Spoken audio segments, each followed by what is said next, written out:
Bayside Harley-Davidson thanks all our military men and women for their service and sacrifices for our country.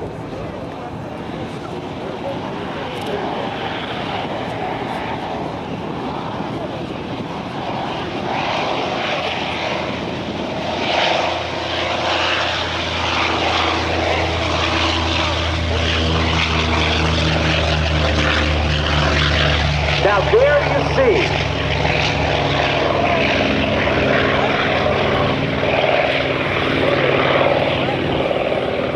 and here the F4U Corsair. Watch as Dan McCue from York, Maine, former Delta Airlines captain with over 35 years as a Delta Airlines captain flying this F4U that belongs, as I recall, to the Collings Foundation.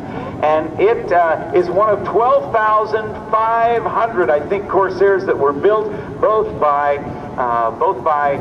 Vought Aircraft and Goodyear, and also Brewster. Dan McCue in the Collings Foundation, F4U.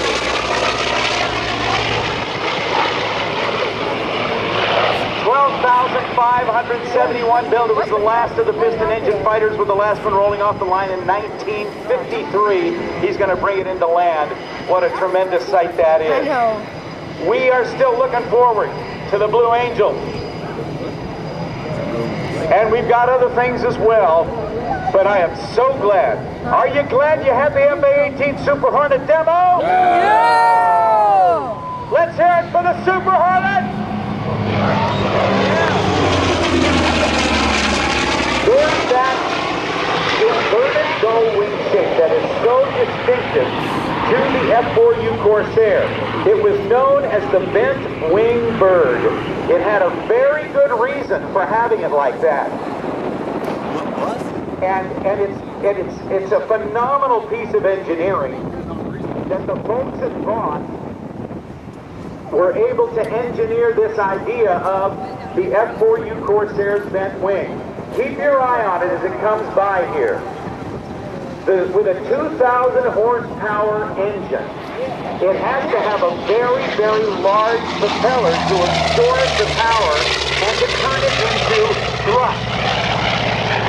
The diameter of that propeller is 13 feet.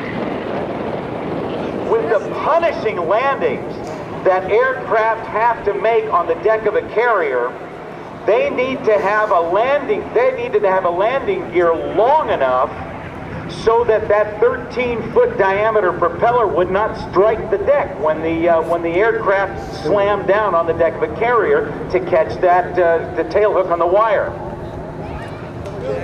Oh, we're going to go discreet? Am I going to talk to Dan?